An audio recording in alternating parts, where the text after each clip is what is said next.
Dans l'épisode de Demain nous appartient du mercredi 13 octobre 2021, Gabriel, Martin Mille, présente ses excuses à Nor, Saël de Figueiredo, après leur dispute lors de leur pendaison de crémaillère. Visiblement prête à lui pardonner, Nor s'installe à côté de lui et pose une biscotte sur la table du salon.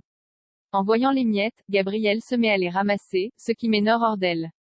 Très en colère, la jeune femme fait remarquer qu'ils ne sont pas faits pour vivre ensemble et quitte les lieux. Plus tard, Gabriel raconte ce qu'il s'est passé à Charlie, Clémence Lassalas. Il lui confie avoir peur que Nor quitte la coloc, ce que Charlie prend comme une preuve que Gabriel a des sentiments pour Nor.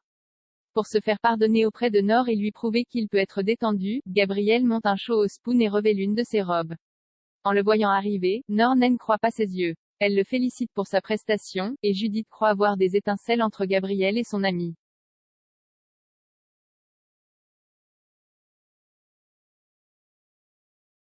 Au spoon, Maud Sixtine Dutheil est en boucle sur Jack, Dimitri Fouque, qui l'évite depuis qu'elle l'a embrassé. Raphaël, Jennifer Loret, et Camille, Elisa Ezedine, lui conseillent d'aller lui parler, mais Maud n'est pas sûre d'en avoir le courage. Une fois au lycée, l'adolescente prend son courage à deux mains et va parler à Jack. Mais en la voyant arriver, le jeune homme invente une excuse et fuit la conversation. Lizzie, Juliette Maliba, qui a assisté à la scène, interroge son frère. Jack lui explique qu'il aime beaucoup Maud et ne veut pas lui faire de peine, mais Lizzie lui fait remarquer que c'est en évitant Maud qu'il lui fait du mal. Lizzie lui suggère de lui dire la vérité sur son orientation sexuelle, mais Jack ne se sent pas prêt. Lizzie s'agace et lui reproche de mal se comporter avec Maud, suite à quoi Jack lui promet de faire son coming out dans la journée. Après les cours, Jack retrouve Maud en bord de mer. Il essaye de lui dire la vérité, mais en comprenant qu'il n'est pas intéressé, Maud se sent humiliée et ne lui donne pas le temps de s'exprimer.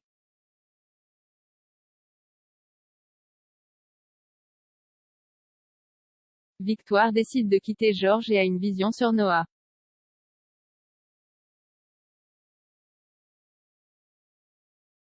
Au commissariat, Damien, Adrien Robe, annonce qu'aucun des prélèvements effectués chez Dimitri Maniglier ne prouve qu'il s'en est pris à Roxane, Raphaël Volkov, et que l'ADN d'Émilie Chaptal n'a pas été retrouvé dans la cave.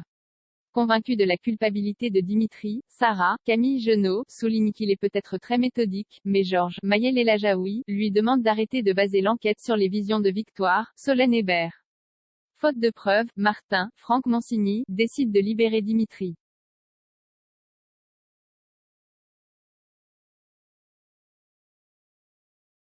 Dans le même temps, Victoire et Sandrine, Juliette Tresanini, croisent Judith, Alice Varela, et son petit ami Noah, Tristan Djeram.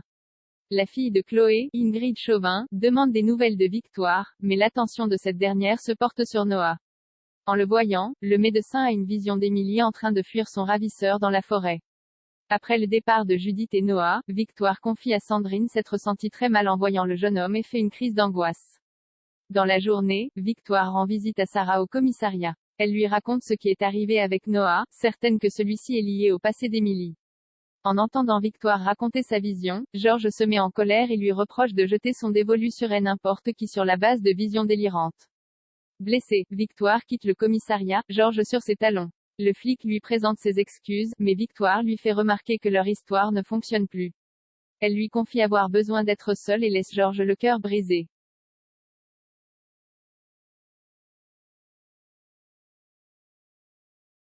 Après sa rupture avec Georges, Victoire trouve refuge chez Alma, Camille de Padzis, et Samuel, Axel Kinner. Le médecin est aux petits soins pour sa collègue, ce qui n'est pas sans contrarier Alma. Au commissariat, Sarah perd espoir de retrouver Roxane. Elle fait néanmoins une découverte importante. Avant de mourir, Émilie travaillait pour un restaurant de fruits de mer où Noah faisait des livraisons 2 fois par semaine. Elle apprend la nouvelle à Victoire, qui comprend que ses visions sont justes.